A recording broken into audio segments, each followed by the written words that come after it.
March the 10th, 1995, the survivor or the witness is Jan Karski, interviewer Renee Firestone, Los Angeles, USA, and it will be in English. You need slating? I did it. You can give your name. Okay, my name is Renee Firestone, and my witness is Professor Jan Karski, who's a Polish activist, a hero in the eyes of the Jewish people. Professor Karski, would you state your name and would you tell me where were you born and when? My name is Jan Karski. I was born in Łódź, 1914. Professor, what kind of childhood did you have? How did you grow up as a child? My family, my parents, by American standards, were rather poor. My father had a little sort of a factory on a low level, artisanship, producing saddles, women's bags, leather goods. My mother, as most of the women at that time, of course, had no formal education.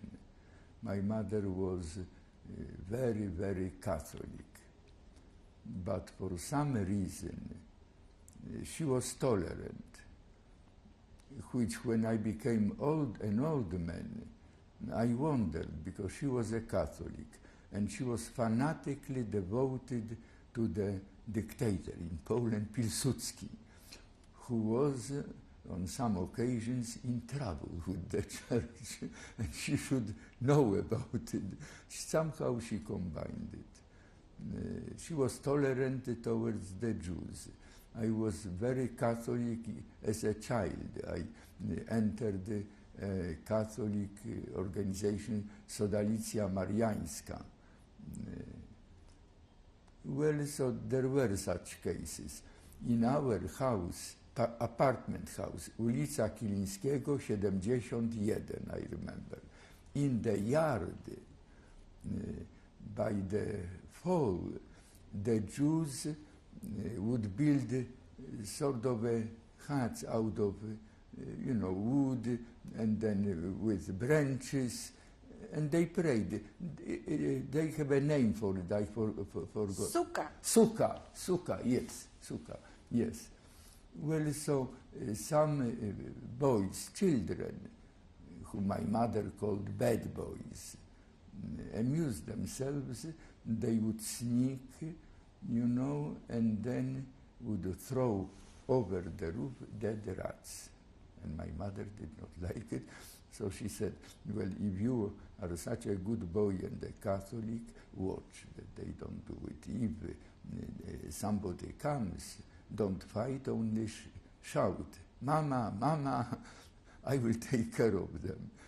And I did watch, once or twice, but nobody came. so there was no danger.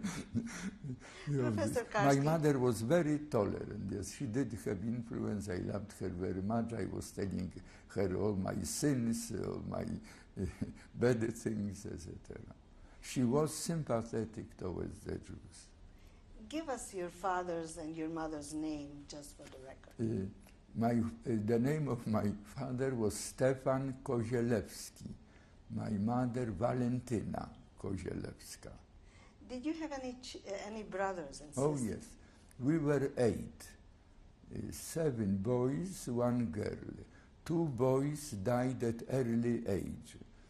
In Poland, as you probably know, after the First World War, for many years there was hunger. The situation was very bad. One, as far as I remember, died of tuberculosis, which was very widely spread. The other one, I don't remember. And then we were left 6. All of them died, of course. Now I am alone. I have no family now.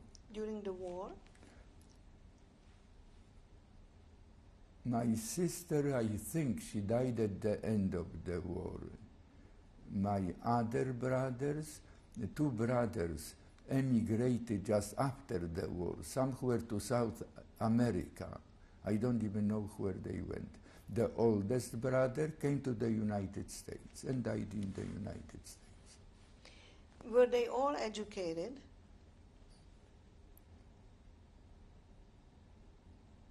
Yes, all of them finished what is called gymnasium, which is high school by American standards. I also finished gymnasium, Marshal Pilsudski Gymnasium in Łódź in 1931. Then I went to Lvov to the university, studied law and diplomatic sciences, and got MA 1935. Then, of course, military service, which was compulsory in Poland. I joined the horse artillery, which was the very elitarian group. I was primus, the best. I got President of the Republic's honorary sword. And with that sword, I went to the war. And when the Nazis finally occupied Poland, what did you do then? The war found me in Auschwitz. There was the base of my 5th Division of the Horse Artillery. At the camp, not the city, but the camp Auschwitz, I know every house. Well, so the war started precisely 1st of September, approximately 5:05 in the morning. How I know so exactly? Because the reveille, getting up of bed was at 5 o'clock. And then shaving, going to the toilet. And then while we were shaving, some terrible noise. The Germans dropped half-a-ton bomb. Now, I was not afraid of the bombs because I believed very strongly if they kill me, I go to heavens. God wants this way. If you are killed in defense of your country, all your sins will be forgotten. But those stupid horses, I hate horses from that moment. They have no soul. They broke out of the stables. You couldn't attach them, to the cannon, 75 millimeters, cannons. Crazy, chaos, confusion. Within some 2 hours, we left the horses, we left the cannons, and just withdrawing to the east, to the next position of concentration, wherever we would come. Already railroad bombed, already, some station, etc., post office, etc., bombed. Further, to the east, until precisely September 17, we reached Tarnopol. This is the most eastern town, not far away from the Soviet boundary. Now, chaos, confusion, hundreds of thousands of civilians. We were withdrawing, not in order, everybody individually. Everybody had to take care of his own needs, sleeping in some stables wherever we could. I remember when I spent my money, first thing I sold the Leica. I had a fashionable camera Leica because I planned to take pictures of German generals when they would parade in front of us in Berlin after we win the war. So the first thing, I sold Leica to some peasant. He gave me some, dry food, etc., in some bag, so I was carrying the bag, still having president's honorary sword. So then, when I spent, ate all this food, I entered some shop, again peasant, and told him, listen, this is valuable. There is president's inscription. How much will you give for me? I don't want money, I want, you know, sausages, you know, etc. For food. He looked at me and said, get out of this, you know, vulgar expression, it will bring me the trouble. He realized the situation better than I, that it is lost, that everything is lost. So I got out of the shop and dropped my sword, you know, in the field, because it was heavy and the summer was very hot at that time. And we came to Tarnopol, and then in front we saw some military, you know, some tanks coming. And through megaphone, loudspeakers, some voice in Polish, bad Polish. We came from the Soviet Union, we are Soviet soldiers, we came to help you and to fight together against the Germanism, against the Germans. Deposit your arms, whatever you have. Officers to the right, non-commissioned officers to the left. They did not arrest civilians. Your weapons will be given to you later, after taking, you know, the evidence. Yes, we did it like sheep. There was no possibility of any fighting. Then they took us to the railroad station, which was not destroyed in Tarnopol. They kept us some 2 days.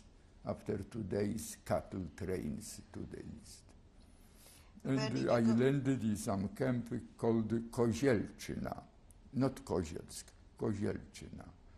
And I stayed there some 4 weeks. That was in Russia? Or in It was in Poland? Russia, somewhat near Smolensk, I believe. In that book published about me, Karski, there is a map. And the map shows Kozielczyna exactly where it is. How long did you stay here? Well, I must have been caught probably the end of September until probably the late October. And from there? From there, the non-commissioned officers stayed in the church, you know, former Cerkiew, of course reconstructed. And the officers were separated, and we stayed in some huts, primitive, or tents. And then the commandeer announced publicly that all non-commissioned officers who are of German descent or who were born on the territories incorporated into the Third Reich, if they so desire, please come to his office tomorrow if you want to go to the German side.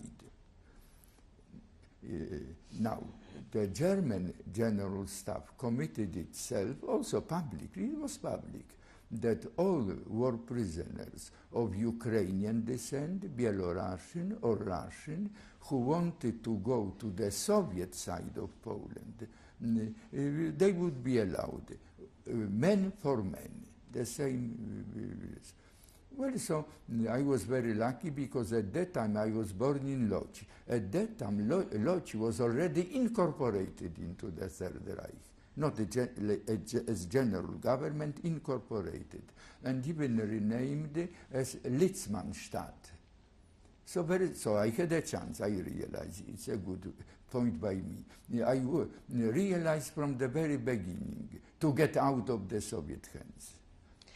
At that time, well, not so much trusted, but I considered Germany a civilized country, you know, on the higher level than Russia, and I prefer to go to the German side. And then, to make it short, we were cutting the woods to make a living, you have to work in the Soviet Union. So I exchanged my officer's boots, which betrayed me as an officer, with some soldier, non-commissioned officer, my size, you know, behind a tree. We changed the boots. And I returned with the non-commissioned officers to their barracks, to the church. And the next morning go to the commandeer, I want to be exchanged. He asked me, you don't like it here? I said, I love it here. I would like to stay here. But just before the war I married. My wife is pregnant. And those bad Germans, I am afraid I want to help her. I must join her. This is why I want to go. I am sure he realized that I was lying. Simply, he was a good man.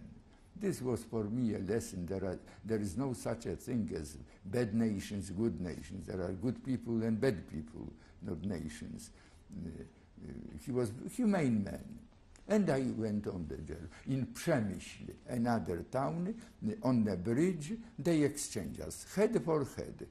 On the right side, we were going to the German side, left to the Soviet side, because there was the boundary.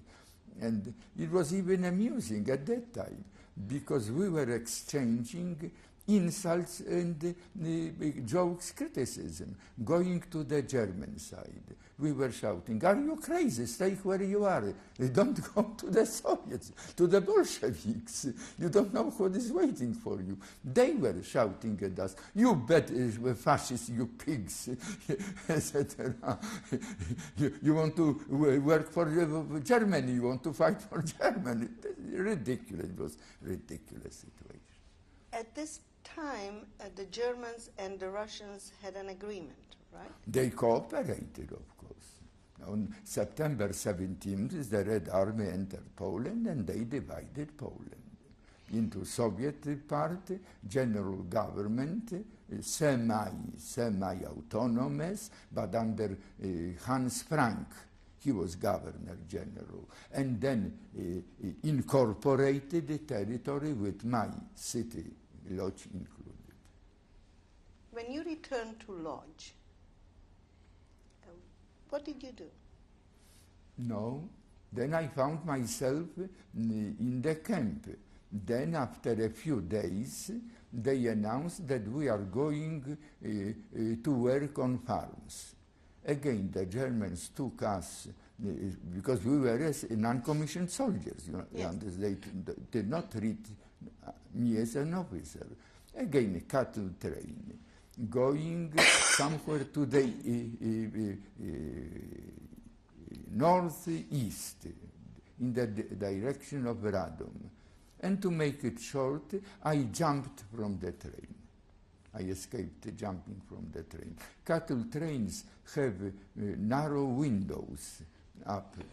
So I made a patriotic speech to the soldiers in the train that, listen, I am an officer, the war is not lost, I have information, there is powerful Polish army fighting in the mountains, I have to join them, two men have to raise me, and throw me through the narrow window. And so it was done.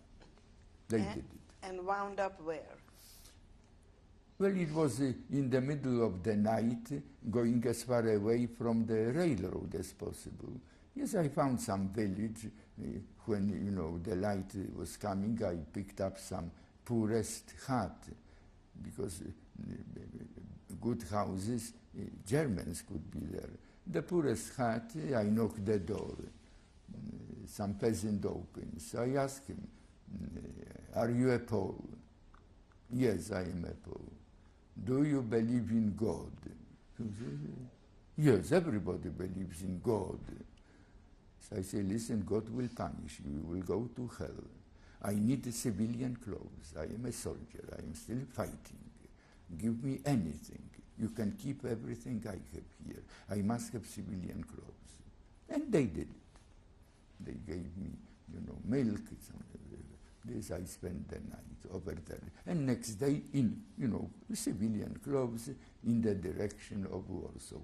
I remember this incident very well, because in that peasant hut, never before and never after did I see so many fleas. The bed was jumping, you know, with the fleas. So when in the morning I told the woman that everything was all right, but those fleas, I couldn't sleep. She scolded me, says, there is nothing strange. They don't know you. You are new here. They don't attack us. We live with them all the time, etc. And she resented that I complained about me. They don't know it. You are a foreigner here. So this is why they were biting you. Was that when you joined an underground? Yes, so then I went to Warsaw, and in Warsaw I started to look, you know, for friends, for my brother, etc. Now, I was chosen as a courier. Why? Because before, since my high school, every vacations I spent abroad in some other country. At the age, you know, 18, 19, 20, to spend vacations in Poland, crazy. So I went to Romania, to Germany, Switzerland, France, England. I knew languages. Then I was young and strong. Then I was a sportsman, horseback riding, tennis. I was a good skier. This is why they chose me as a courier to France at that time. And I knew Europe because I was in so many countries. And I was sent at the end of December 1939 still to France, where the Polish government-in-exile resided, recognized by the French government. What was the organization, the underground organization's name? At that time, it was Związek Walki Zbrojnej, Union of the Armed Struggle. Only by 1941, this organization was renamed as Home Army, Armia Krajowa, and got an official status as a part of the Polish armed forces. But it was in 1941. In December 1939, still there was chaos, confusion, there was no synchronization, there were dozens of underground groups, etc. Still, you know, it was the beginning, no, they were not organized yet. And I was sent by one of such organizations. Where were you sent first? Where did you go first? What was your first assignment? Well, from Warsaw to France. So, you mean how did I go there? Yes? Yes. No accident. First, that organization gave me a guide. The mountaineer Zakopane, it is a spa in southern Poland. I think, I believed, I am sure he was paid, by the way. He gave me, you know, skiing boots, bought, you know, suit, etc. Took care of it, and guided me through Slovakia. How did we pass? I was an excellent skier. Slovakia, between Zakopane and the first Hungarian town, Košice, is very narrow. All this terrain, mountains, we passed on skis. He was a good skier, I was a good skier, and he knew the ways to ski so high that Gestapo did not care every day to go over there, you know. Without great difficulty, I reached Hungary. The only thing that since the boots were new, you know, I got blisters and very bad. It was very bad, so I had to rest in eventually Budapest some 3 days. And we reached Košice. In Košice already there was unofficially a Polish employee from the Polish intelligence or army receiving escapees, because hundreds of officers, soldiers, Jews, by the way, were going to Hungary. As far as Jews, if you are interested, I like to repeat it. At that time, which means 1939, 1940, I saw it. Hungarian authorities, police, did not hurt the Jews. They were protecting the Jews. They did not deliver the Jews to Germans.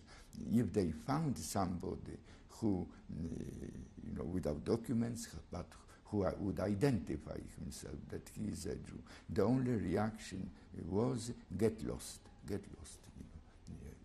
The policeman didn't want to have anything, but did not arrest him. Only later Hungarians started different policies.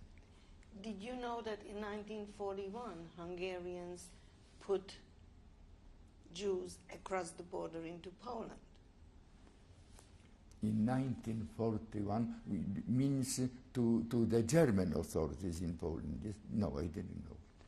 1941, yes, I didn't know. So when you reached France, Yes. what was your assignment? My main mission was that organization, the name was Biuro Polityczne, had a candidate for the delegate of the government, mainly.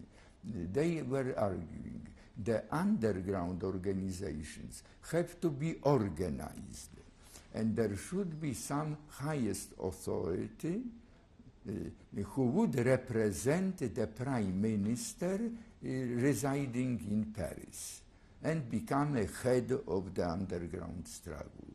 They had a candidate, his name was Ryszard Świętochowski, and my job was to present all the arguments and convince General Sikorski that he should appoint him immediately as delegate of the government. Do you have any idea whether there were any Jews in this organization? No.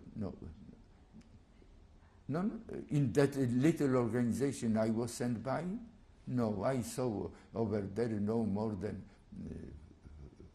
six individuals. And it was the beginning. I was unaware, and everything was chaotic. At that time only. When we speak about the Jews, keep in mind that time is important factor. 1939, there was no sign whatsoever of what was coming 3 years later. The Jews only were, I believe, by December, that every Jew has to Star of David. Next, the Jews cannot publish. The Jews cannot be MDs, cannot be doctors, cannot be lawyers. The Jews cannot teach, cannot engage in public activities. Then in smaller town, ads appeared on the walls that the Jews should live together in certain areas, but only smaller. Warsaw, not yet ghetto even. Warsaw Ghetto was organized much later, I think 40 or even the end of 40 only. So at that time, yes, the Jews were discriminated, but there was no sign of what was to happen.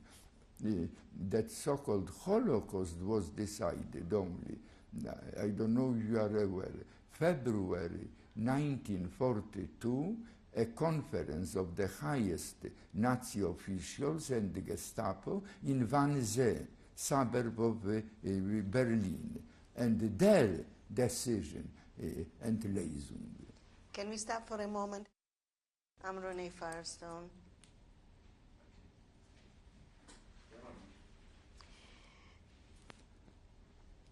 You were talking about when the Warsaw Ghetto was established. Tell me a little bit about your experiences with the Warsaw Ghetto. I entered Warsaw Ghetto At the end of August or the beginning of September 1942, it was not difficult. Warsaw, at that time, in the Warsaw Ghetto, which originally housed some 450,000 Jews, when I entered it, there were no more 60, 70,000. The rest already sent, deported to Treblinka and of course murdered over there. Now, as a matter of fact, there were 4 little ghettos on the territory of that big ghetto surrounded by a wall, and each one having specialty, cobblers or whatsoever, you know, because they were, had to work. Between those 4 little ghettos, areas to which already Aryans moved. Aryans meaning Poles, Gentiles, because the deported Jews left empty houses. And there was shortage of houses. So the Germans allowed the Poles to move in. Gestapo had one of its offices in that Aryan part of the ghetto. Tramways were passing between them. Only you were not allowed to get off of the tramway on the territory of ghetto. Yes, so to enter the ghetto was not so difficult. Well, I saw terrible things, starvation, humiliation, naked bodies, only the middle covered by some newspaper. When I asked my guide, what does it mean? He says, the Germans want us to pay for burial. There is no money. Now, every shred of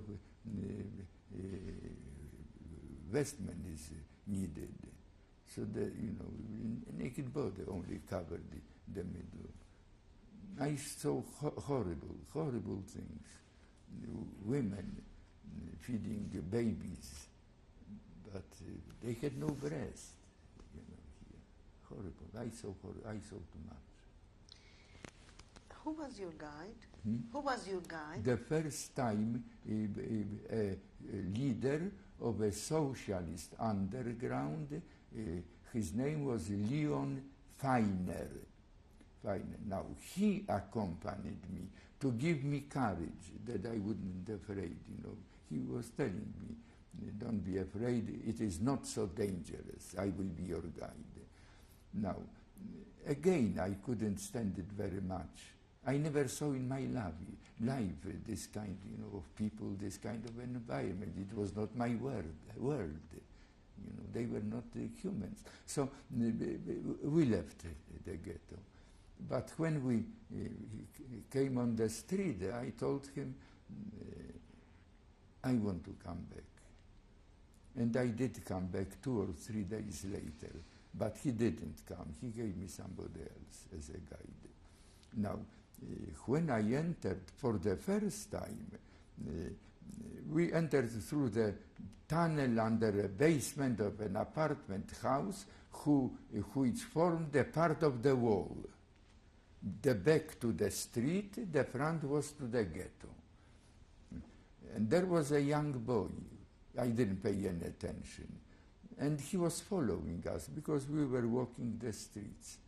And I didn't pay any attention. Then, some 7, 8 months ago, I went on some lecture tour to Australia, to Melbourne. The press wrote about me. And his name is David Landau. He came. Says, I saw you entering the ghetto. Ulica Muranowska 6. He survived. And now he's one of the richer men in Australia. I love it. He gave me chess, antiques, the end of the 19th century, ivory. He paid in my presence 5,000 Canadian dollars. For him, there's nothing. This little, Jewish boy in the ghetto. Professor Karski, what did you do with this information? Well, so then I left Warsaw in the middle, probably, no, the beginning of November 1942, this time going to London. I arrived in London the second part of November with two kinds of messages. First, messages from the Polish underground, quasi-underground parliament, the representatives of the four main political pre-war parties, Peasant Party, Nationalist Party, Socialist, and Christian Democratic Party. They formed a semi-unofficial underground parliament. Also messages from the delegate of the government, who at that time was Cyril Ratajski, and some individuals in the underground. Then, in the meantime, the Jews got in touch with me. They learned about my mission, and they asked the delegate to ask me would I carry their messages on the same basis as the messages of other Polish political parties. Of course, he agreed, I agreed. I met them twice. One was identified himself as a socialist leader from Bund. His identity is not doubted because I described him. I remember his feature, and many people knew him. He had beautiful face, mustachios, a little to the up, like a Swedish 17th century aristocracy, beautiful face, walking straight, rose cheeks. He looked classical Polish nobleman, estate owner. And he was in hiding, under this. They told me he supposedly owned some little factory, etc., so he was well-to-do. What was pathetic, when he said he will go with me, so he told me, I will give you the sign when, but in the meantime, don't shave. Prepare all the suits not to be recognizable, etc. And then we met, go to the ghetto, and enter the ghetto. This was pathetic, that Polish noblemen entering the ghetto, humble, humiliated Jewish. You saw in him the whole 1,000 years history of Jewish persecution. He played, then he became a Jew of 2,000 years of the diaspora. It was Leon Piner. He died after the war, as a matter of fact, he died. He survived.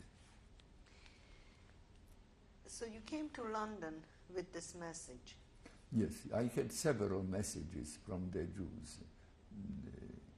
And they, of course, insisted. They realized that Polish government is weak.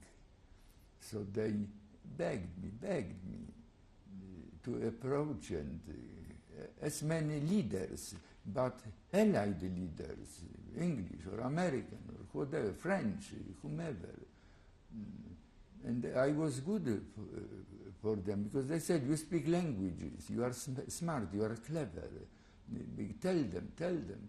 And giving me those messages, which I tried to pass. Various messages. Let the allies make a public declaration that stopping persecution of the Jews became a part of the Allied war strategy. Yes, when I would say it to British officials, impossible. They said such a declaration is impossible. First, Goebbels is saying all the time that this war was provoked by the Jews, is managed by the Jews, in behalf of the Jews. If we make such a declaration, Karski, who knows? Perhaps some of our own people may think perhaps Goebbels is right. Why only the Jews? Then he said, but what about what the French will say, or Belgians? Why they are not mentioned? Why only the Jews? I remember one of them looking at me, Mr. Karski, can you assure us that your own people will not resent it? They also suffer. Even more important, what the Russians will say. They have tremendous losses. We cannot say that stopping persecution of the Jews became our war strategy. Impossible. This kind, other messages also. Let them announce that certain German historically valuable objects will be bombed, destroyed, as retaliation for what their government is doing to the Jews. That bombing will continue as long as the Nazi government will pursue its policy of destruction of the Jews. The argument is, but this is a silly argument. We cannot do it. Well, if you do it, we will justify German bombing of our civilian objects. Germans are doing this, and we protest all over the world that they are not, that there are rules of war. They are not supposed to do it. Now, if we publicly state that we will do it, it means we justify their action. We cannot do it. Whatever I would touch subject, the argument would be, which seemed to me rational, but every argument of such a nature as precluding any help. Such was the situation. The problem was, you know, and this is, since this is televised, I wanted the viewers to realize the Jews had no chance during the war. They had no chance. They were doomed because at that time, on the Allied side, such tremendous issues were, you know, saving humanity, defeating Hitler, unconditional surrender, destruction, German war potential, cooperation with the Russians, with Stalin, of course, etc. At the same time, on the Jewish side, keep in mind the Jews had no their own country. They had no government. They had no army. They had no representative in the Inter-Allied War Council. They had no voice. You understand it? So they relied on some others. In my case, a little agent from Poland, Karski, that he will say. But those others, most probably, many of them were sympathetic towards the Jews. But I have no doubt some of them were unsympathetic towards the Jews. The Jews were totally helpless. Next, what happened to the Jews also, it is important to those who will ever see our interview. What happened to the Jew when I told them what I saw was unprecedented in the human history. It never happened before. And for educated men, elite, and I met, of course, men from elite. In England, mostly aristocracy, Lord Cranborne, Lord Selborne, Eden.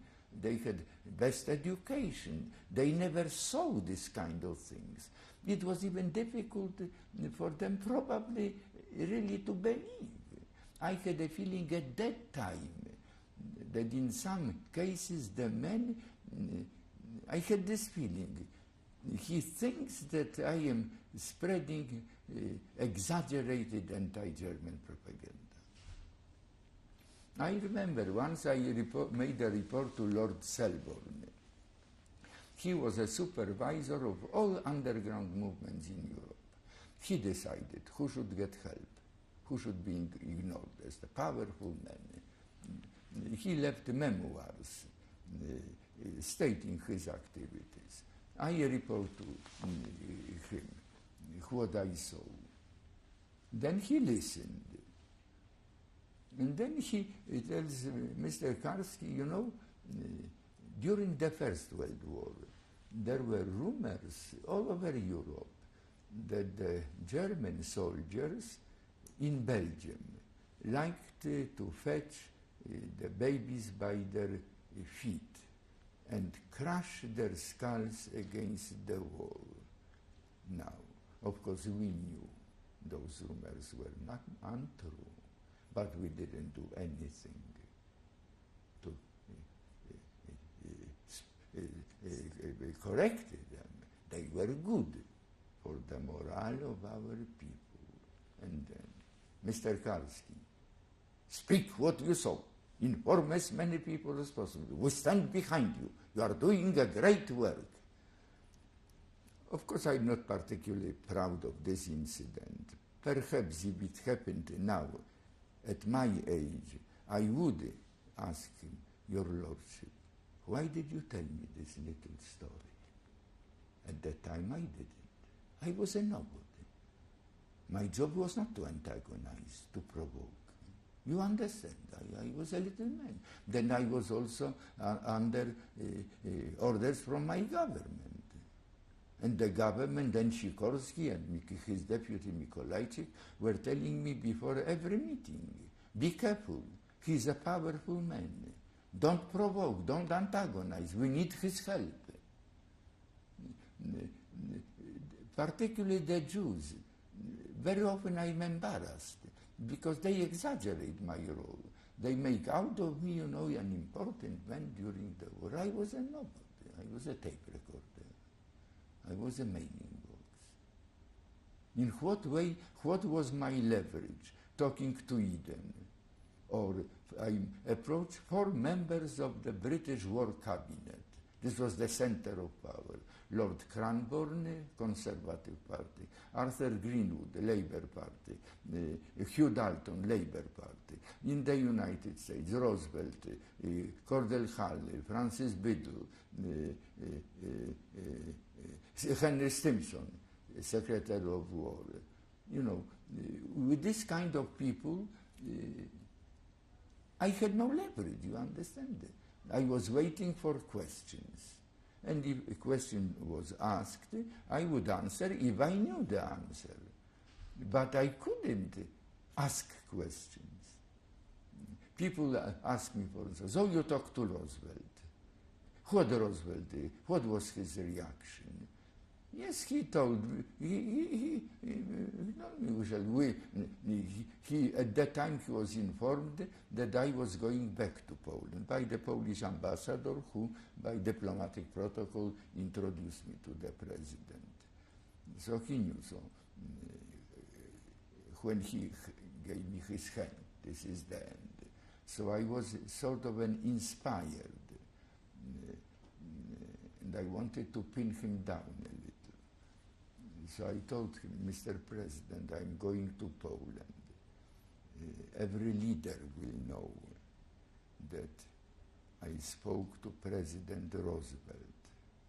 Sir, everybody will ask me, what did the President tell you? Mr. President, what do I answer? And I remember this. You will tell your leaders that we shall win this war. He continuously smoked a long cigarette holder. That we will win this war. The guilty ones will be punished for their crimes. Justice, freedom shall prevail.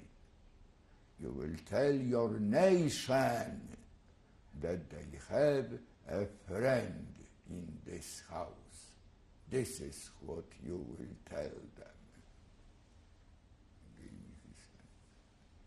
I couldn't tell him, Mr. President, that's all. You understand?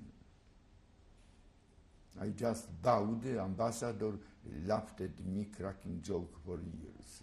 He said that I was afraid that you will break the desk because you bowed so long. I approached the door. Also, he told me. I didn't realize. Ambassador told me, Johnny, do you know you were walking to the door backwards? I didn't dare to turn my back to the president. For me, he was Lord of humanity. He did project greatness. Roosevelt, he had tremendous personality. Did you meet his wife? No, never.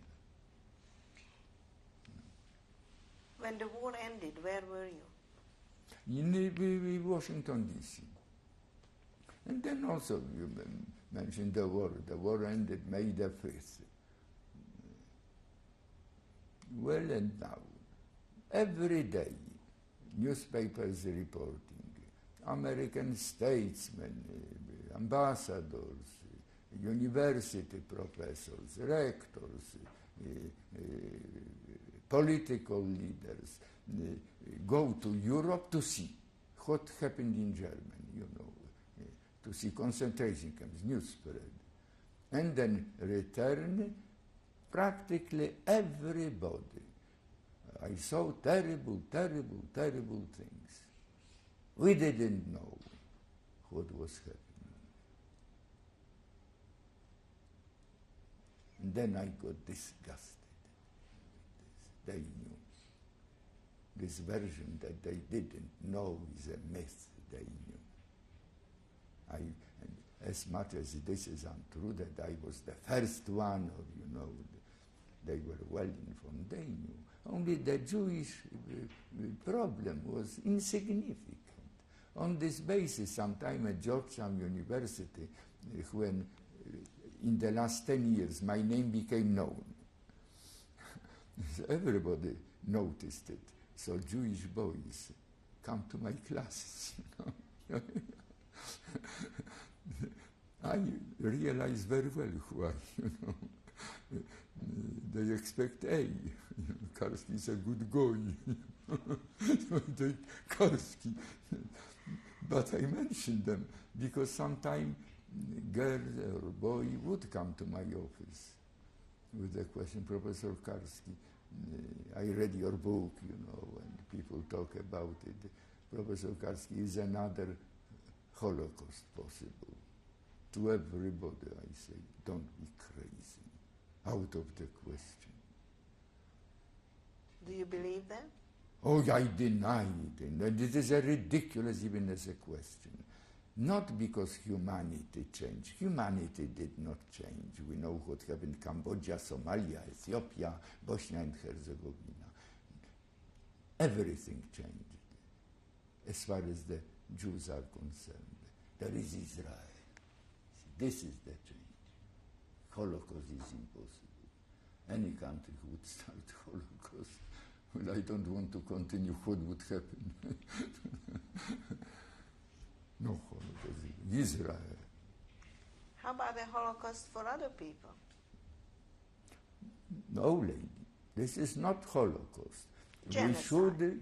We should oppose this term. Now, abortion is a Holocaust. Armenians had a Holocaust. In Bosnia, it is a Holocaust. No, Holocaust is unique. It is incomparable. Holocaust is Jewish. Now, call by whatever name you want to call. In Poland, 3 million ethnic Poles perished. To my mind, I am Polish. My people passed through crucifixion. Gehenna, you know, martyrdom. But it was not a Holocaust. Holocaust is Jewish. There is basic difference. I will give you this example. If a German official saw on the streets of Warsaw, or Athens, or Sarajevo, or Prague, a local child, he would not hurt the child. He would pass the child indifferently. The child was to grow into a slave of the master race. Now, if he saw a Jewish child, he would dispatch the child for destruction as a vermin of humanity. This is Holocaust. It's a different proposition. You see the difference. And we should not use this word Holocaust to any other instances. Holocaust means destruction of the Jews during the Second World War, period. What about genocide? Call whatever you want to call them. Call whatever you want. And both, and Jews and non-Jews. Certainly I should oppose this. We shouldn't allow that eventually this term Holocaust will mean one of those things, they happened. Or Genghis Khan also was Holocaust, Attila also Holocaust, etc.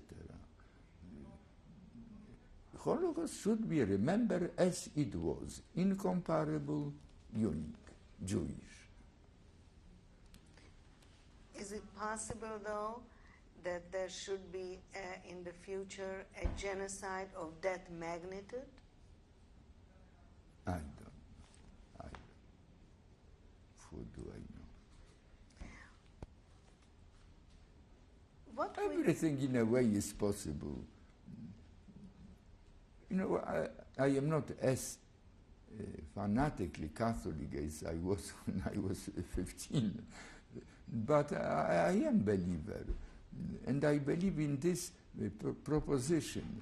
I mean, God gave us a soul, call it consciousness, whatever it is, and we have infinite capacity to do good, and every one of us has infinite capacity to do evil, and we have a choice, one or another, and Almighty God is out of it. He left us free will, free decision. Everything is possible as a result. Everything is possible. Did you have any contact with your family during this time? I had a brother who, when the war broke out, all of this, by the way, you will find in the book published by Wood. My brother was very high in the government. When the war broke out, he was a commandant of all security forces in Warsaw, police, open, secret, etc. He was arrested by Gestapo because he created some conspiracy in the police. The Germans discovered it, and he was already arrested May 1940 and sent to Auschwitz, because at that time Auschwitz already existed. Spent in Auschwitz 11 months and then was released in 1941. Joined the underground immediately and worked to the end of the war in the Polish underground. When the war ended, of course, he was afraid of his life because of the communist regime, went abroad. Eventually came to the United States. Is he still alive? No. Did your parents pass away before the war? Oh, yes. Oh, yes. My father, I hardly remember him. Only I remember my mother, who, as far as I remember, died 1934 or 35. Okay, we'll stop here.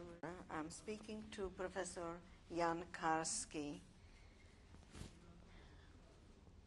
Professor, tell me a little bit about your personal life after the war. Well, for some 30 or 35 years, I did everything and successfully to run away from my past. I did. I never mentioned it even to my students that I took part in the war. This was one. Most of the Jewish survivors did the same, by the way. Those books, films, theater pieces, televisions, they started to appear in the 70s. Elie Wiesel included, by the way. All of us, our kind of people, we wanted to forget that humiliation, degradation, dirt. The Jews who established themselves in the West, particularly in the United States, in the meantime became respected, you know, successful in business, in medicine, in scholarship, etc. They didn't want it to go back. Exactly the same was with me. So for some 30, 35 years, I never mentioned this. Then, so to say, I was discovered, first by that Landsman, who made the film Shoah. He came to my house 1978. He is making the film. He liked to brag. It will be the greatest film ever made about the Jews. And Professor Karski, you will be in this film. The film is no actors, only perpetrators, victims, and non-Jewish eyewitnesses. You are in the third group. I will have an interview with you. I said, I will not have an interview with you. I am out of it. I remember. You know, he's a little like Wiesel, you know, authoritarian. Says, Professor Karski, look at the mirror. You are an old man. You are going to die soon. This is your duty to speak. And he convinced me, and he gave me some 40 minutes. His film, hopelessly long, 9 hours. 11, I think. This is the greatest film. It's a film, Spielberg film, is a great film. Oh yes, no doubt about it. There is a danger in this film, mainly. This film is so successful that I am sure other film directors will try to make similar films, and they will probably produce kitschs. So this is that he may inspire those second-rate Hollywood, you know, nothing. Landsman is only real people, no actors. This is the greatest film. This film is unpleasant to the Poles. I know that I have been attacked for many years for this. Partly, one could argue that he was a little unfair towards me. I don't hold any grudge against him. He created the greatest film ever made about the Jews. Do you have a family? Do you have a family? No. Were you I am married? alone. You're alone? Were you married? My wife also was alone. All her family left in Poland, perished in the ghettos, the concentration camps. Not a single person survived. Was she Jewish? Yeah. Only her parents. Her father must have been intelligent man, because it was 1934 or 35, as she told me. She didn't remember anymore. She was older than I. He summoned his family and said that as he sees it, all this will finish badly. They will start to kill us here. So he decided to leave Europe altogether and go to Palestine. And he asked his family, who will go with him? Not a single member wanted to go. All of them felt first Polish, they were intermarried, or considering Hitler a maniac, crazy man who is of no importance, will be rejected by history, etc. So with their family, her family, nobody survived. And when in 1982 Hausner invited me to Israel, we found the grave of her parents in Tel Aviv. There is a cemetery closed already, but still beautifully kept, with a guard, etc. And we found a grave of her mother and her father, Nierenstein, in Tel Aviv. What was her name? Her family name? Yes. Nierenstein. And her artistic name was Paula Nireńska. She was a very prominent dancer, choreographer in Europe. I will ask you, in conclusion, to give us some kind of a message for humanity. I can only say what I tell my students if they ask me, but of course they are young. Great crimes start with little things. You don't like your neighbor.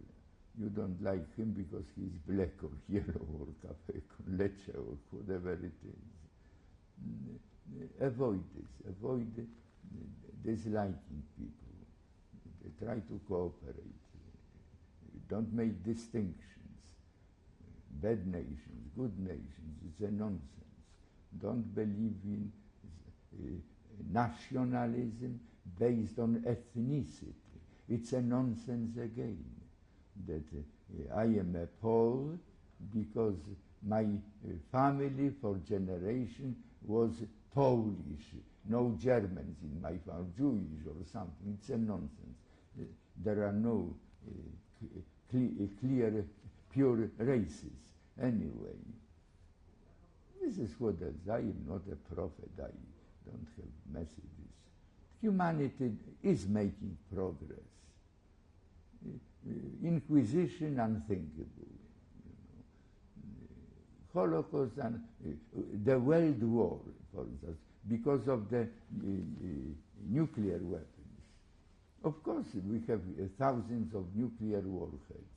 Of course, if they are used, terrible thing will happen.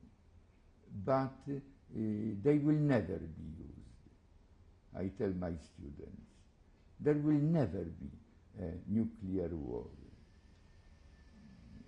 Because if there is such a war, you will not be around to prove me wrong.